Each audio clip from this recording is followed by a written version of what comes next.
Okay, so I'm back for part 2. So, okay, where did I leave off? Yes, the morning of the loss of my husband. It was hard. Like, I know this morning I was kind of I always wake up in such a great mood. It's incredible how before I didn't even want to wake up. Like, I was just like, no, Jesus, I don't need to wake up. I don't need to wake up to the same bullshit over and over and over. And now it's awesome. Like, I look forward to every single day. Like, every day is amazing. So I wake up super wired in the morning. So here's part 2. So, like I was saying, in 2009, we didn't really argue. It was more my insecurities. Oh my God, these girls were better than me. He programmed me in such a way that I can't even explain it. He literally, he could manipulate me without me even realizing. Like, I get it now. Like, now I understand, everything that happened, and I learned from it. Like, I really, really learned from everything that I've been through. And if I could go through it all over again, I totally would, because I am the person I am today because of that. I value and I treasure my new relationship. Like, you have no idea. Like, we've been together for over a year now, and we have not yet had an argument or a fight or a misunderstanding. It's just, it flows, and it flows incredible because there is no reason to be dramatic. Like, I love and I respect him, and I know he loves and respects me right back. What I meant by my ex-husband was very basic. He totally was. I can tell you that I don't ever remember having a conversation with my husband, with my ex-husband, that remotely stimulated my brain. Like, it didn't stimulate my brain. Like, it was just very A and B, high and dry, yes, no, black, white. So what I mean by basic is just, he was just very like that, very dry, very mellow, very monotone, very, he was never up for conversations, like, about pasts, like, hey, so, what happened in your past? Oh, no, you don't need to. Oh, no, you don't need to. I knew literally nothing about this man.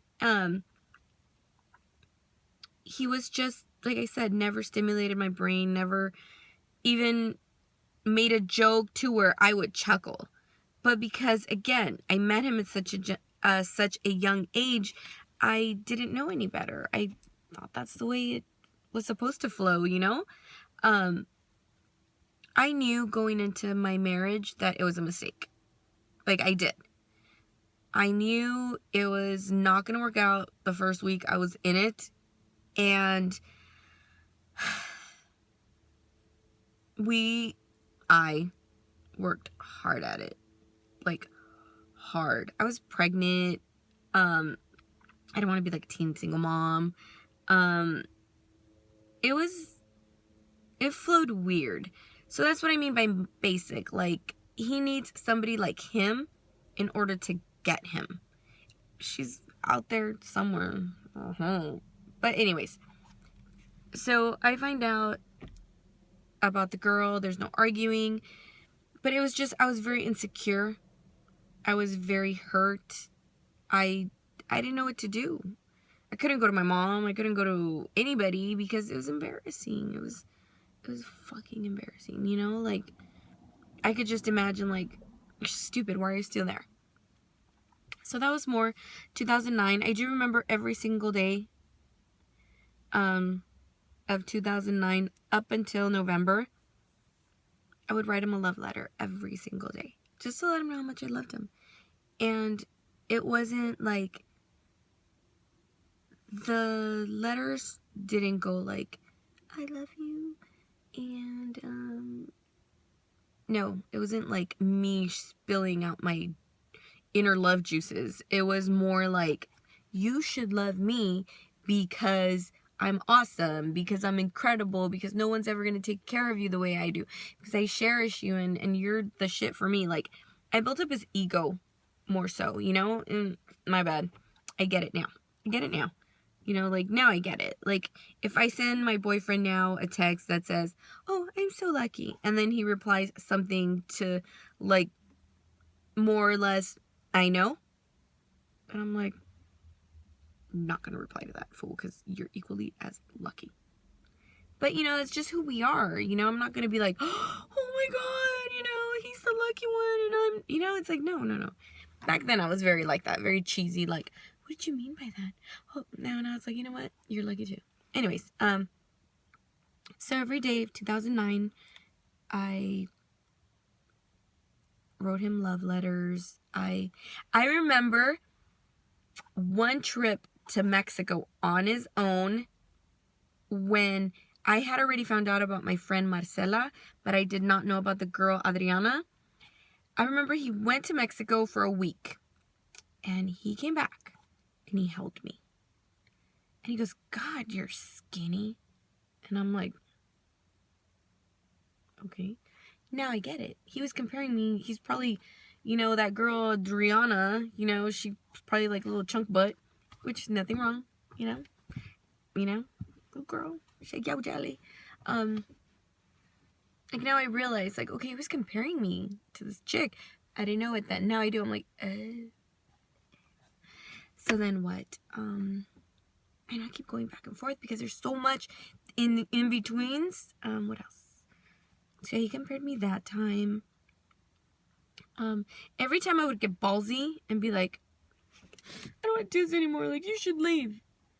One time he went as far as to move out. But not as, it didn't go that far. But it was like, all right, I'm leaving. This is how far he got into the packing process. He unplugged his alarm clock. And I run in the room like, you're not for serious. You're not really going to leave me. Because that's who I was. And he knew that I loved him. But now it wasn't love. It was more like an obsession. It was more like, these chicks can't have him. Like, he's mine. As Mio. Like, no. I think maybe if in the beginning when I had found out right away, I should have let it go. And I would have saved us both so much hurt. Because this is just the beginning. Y'all need to understand, my pain and suffering began in 2007. It didn't end till the beginning of 2014. You know, it's like, it took me a while to heal and to get better and to understand, to finally be like, you know what, girlfriend? You're done. Like, it's been a wrap for a cool second. It was just, I didn't understand how. Like, I didn't get it. I didn't love myself or respect myself enough to realize I deserve better. Luckily, I have better. I've found better. I've learned definitely through my mistakes and stuff, but it took me a cool minute. In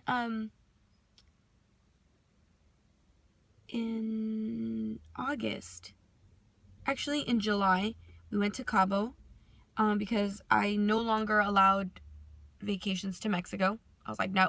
I mean, that is Mexico, but on his own to his, like, land, you know, to his little pueblo.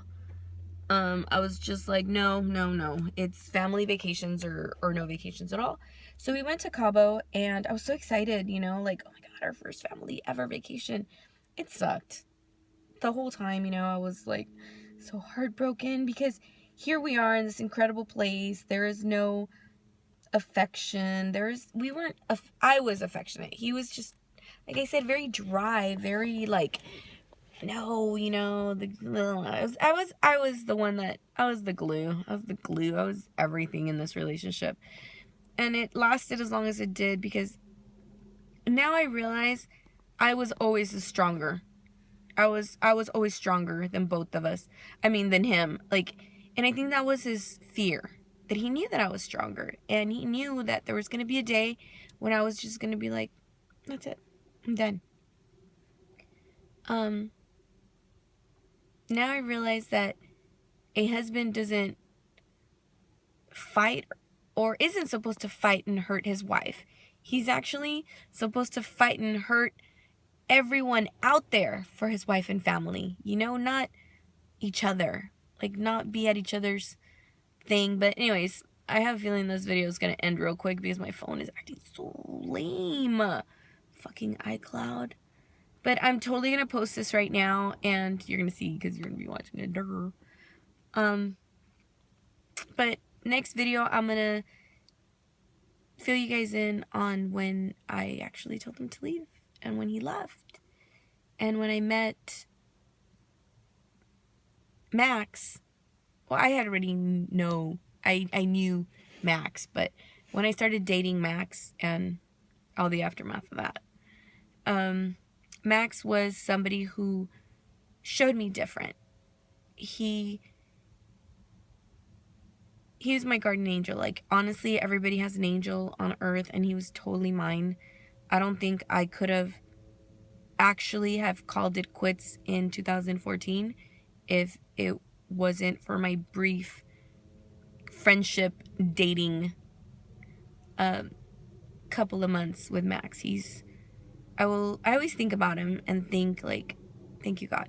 Thank you for sending me such an incredible, soft, sweet soul to show me better without all the dirtiness and all the perverseness and the stepping out of a relationship. Like, I wish him nothing but the best, and I hope one day he sees this video and knows that no matter how many people come in my life, he will forever be my little angel. Like, I know we crossed paths just for that one reason. Just to show me better. To allow me to feel special. To allow me to kind of open my eyes to how a woman should be treated. You know? Yeah, so that's next video, I promise, because that's a juicy story itself. That story was amazing. I will never forget it. It was what it was. So they posted. Love you guys.